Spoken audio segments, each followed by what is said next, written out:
आकाशवाणी से प्रस्तुत है समाचार प्रभात।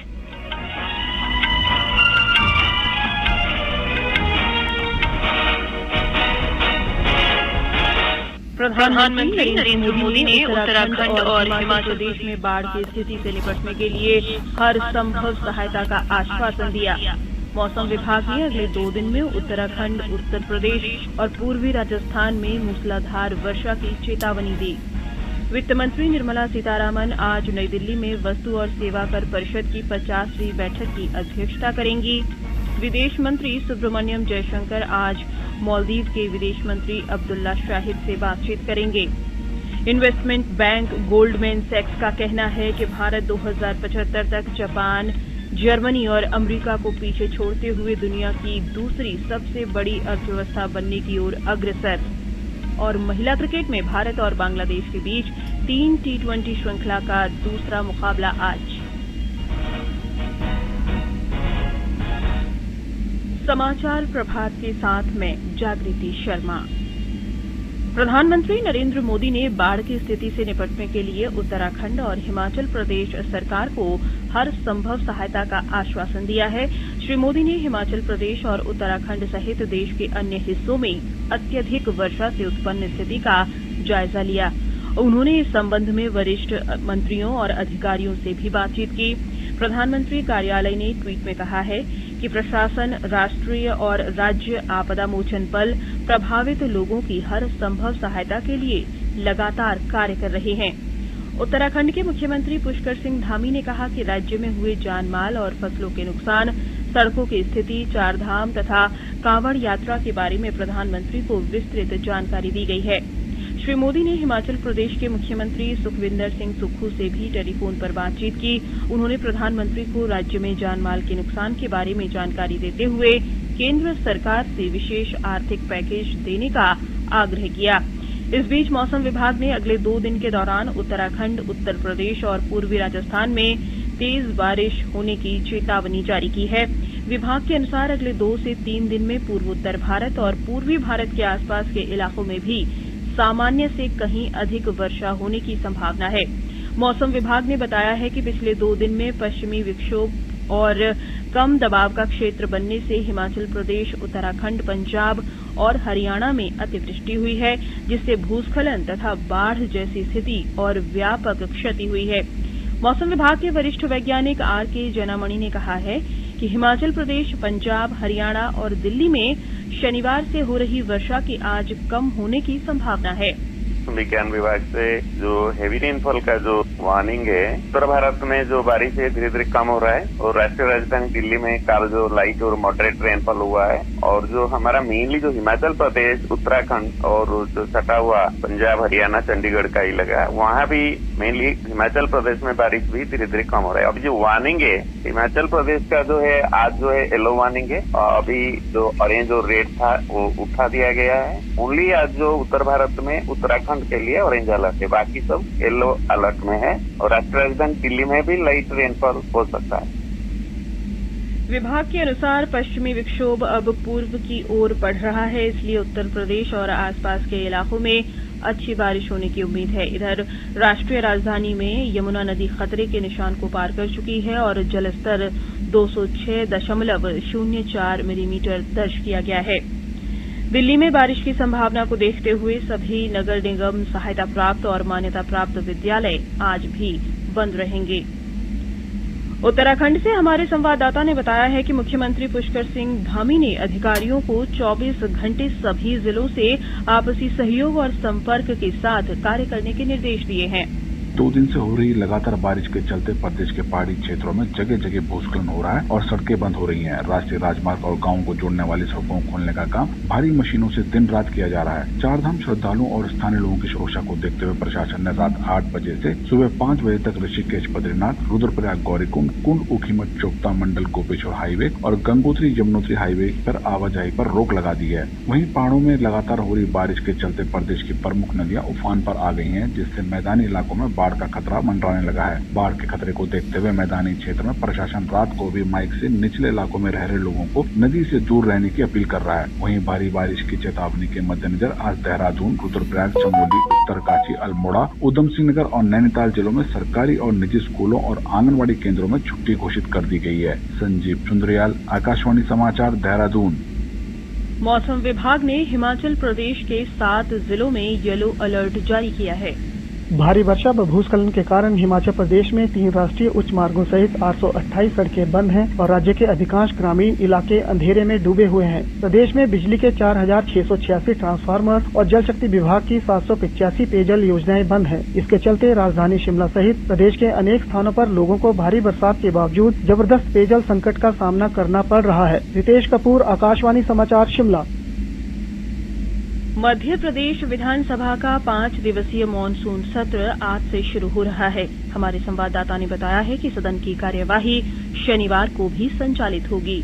इस साल के अंत में होने वाले विधानसभा चुनाव से पहले यह मौजूदा विधानसभा का संभवतः आखिरी सत्र हो सकता है। इस सत्र में सरकार अपनी उपलब्धियां गिनाएगी, वहीं विपक्ष सरकार के विभिन्न कदमों का विरोध करने की तैयारी में है। इस सत्र में विधायकों द्वारा 841 तारांकित और 801 अतारांकित प्रश्न सहित कुल 1642 प्रश्न पूछे जाएंगे। इसके अलावा 17 अशासकीय संकल्प, 22 स्थगन प्रस्ताव तथा 185 ध्यानाकर्षण प्रस्ताव विधानसभा को प्राप्त हुए हैं। विधायकों ने 817 प्रश्न ऑनलाइन और 825 प्रश्न ऑफलाइन पूछे हैं। संजीव शर्मा, आकाशवाणी समाचार, भोपाल।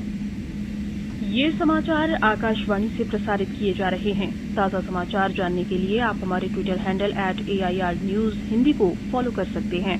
वस्तु और सेवा कर परिषद की 50वीं बैठक आज नई दिल्ली के विज्ञान भवन में होगी। वित्त मंत्री निर्मला सीतारामन बैठक की अध्यक्षता करेंगी। वित्त राज्य मंत्री पंकज चौधरी, राज्यों और केंद्र शासित प्रदेशों के वित्त मंत्री तथा वरिष्ठ अधिकारी इस दौरान उपस्थित रहेंगे।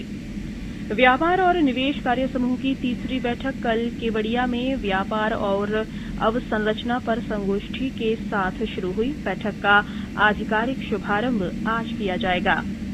पश्चिम बंगाल में पंचायत चुनावों की मतगणना आज होगी। 19 जिलों के 696 मतदान केंद्रों में पुनर्मतदान कल शांतिपूर्ण संपन्न हो गया।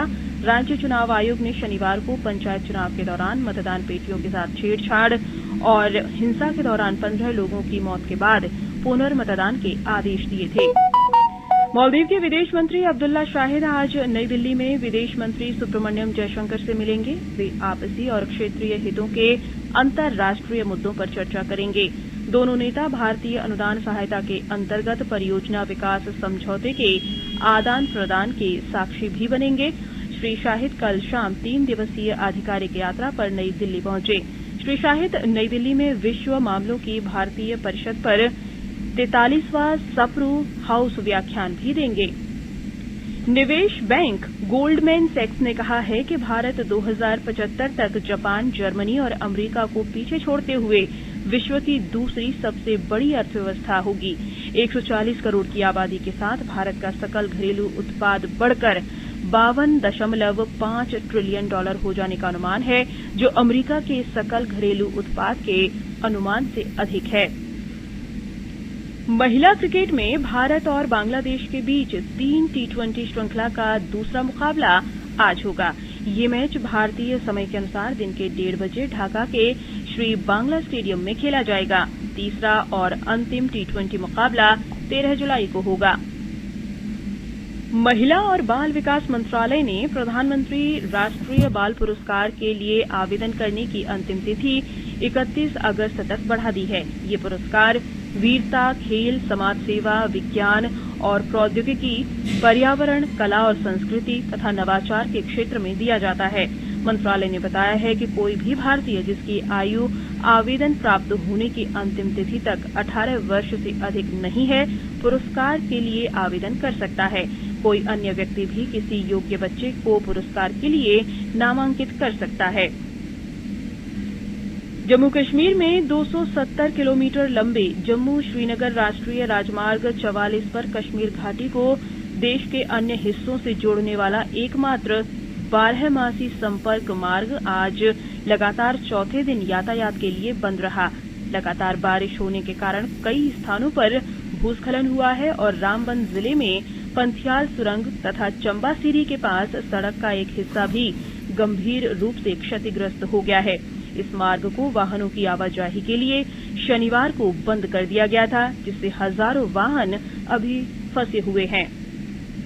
ये समाचार हमारी वेबसाइट newsonair.gov.in/hindi पर भी उपलब्ध हैं। और अब समाचार पत्रों की सुर्खियों के साथ हैं विशाल शर्मा। धन्यवाद जागृति। विभिन्न राज्यों में बारिश का कहर और बाढ़ के हालात आज प्रकाशित सभी अखबारों की बड़ी सुर्खी है। हिंदुस्तान ने दिल्ली, पंजाब, हिमाचल और उत्तर प्रदेश की खबर सचित्र देते हुए लिखा है, बेतहाशा बारिश से सांसत में 7 राज्य, दिल्ली से हिमाचल बस पानी ही पानी। शीर्षक से नवभारत टाइम्स ने खबर दी है, खतरे के निशान को पार कर गई दिल्ली में यमुना। पत्र लिखता है, हिमाचल में भूस्खलन से बढ़ा मौत का आंकड़ा, नदियां उफान पर, हाईवे बंद। दैनिक ट्रिब्यून ने बाढ़ प्रभावित राज्यों में राहत और बचाव कार्यों को प्रमुखता दी है, डूबतों को सेना का सहारा। कई जगह एनडीआरएफ, एसडीआरएफ और आर्मी ने संभाला मोर्चा। पत्र ने अपने संपादकीय पृष्ठ पर जल निकासी और जल भराव के तरीकों की विवेचना करते हुए लिखा है, नदियां अपने रोके रास्ते को याद रखती हैं। पंजाब केसरी की सुर्खी है, जल प्रलय का कहर, दिल्ली के हालात पर अमित शाह से मिले एलजी, सीएम भी एक्शन में। हरिभूमि ने उच्चतम न्यायालय के फैसले को प्रथम पृष्ठ पर दिया है, बिना आईडी के बदले जाएंगे 2000 के नोट। आरबीआई के आदेश को चुनौती देने वाली याचिका पर सुप्रीम कोर्ट का सुनवाई से इंकार। विश्व जनसंख्या दिवस पर जन ही धन शीर्षक से दैनिक भास्कर ने विशेष आलेख दिया है, 50 साल में आबादी से 3 गुना तेज बढ़ी हमारी इकोनॉमी। राजस्थान पत्रिका की सुर्खी है, विकास का इंजन होगी हमारी युवा आबादी। सावन महीने के पहले सोमवार के दिन मंदिरों में जलाभिषेक पर भी अखबारों ने सचित्र खबर दी है। अमर उजाला का शीर्षक है, बाबा विश्वनाथ की नगरी में आस्था का जलाभिषेक। अंत में मुख्य समाचार एक बार फिर। प्रधानमंत्री नरेंद्र मोदी ने उत्तराखंड और हिमाचल प्रदेश में बाढ़ की स्थिति से निपटने के लिए हर संभव सहायता का आश्वासन दिया। मौसम विभाग ने अगले 2 दिन में उत्तराखंड, उत्तर प्रदेश और पूर्वी राजस्थान में मूसलाधार वर्षा की चेतावनी दी। वित्त मंत्री निर्मला सीतारामन आज नई दिल्ली में वस्तु और सेवा कर परिषद की 50वीं बैठक की अध्यक्षता करेंगी। विदेश मंत्री सुब्रमण्यम जयशंकर आज मालदीव के विदेश मंत्री अब्दुल्ला शाहिद से बातचीत करेंगे।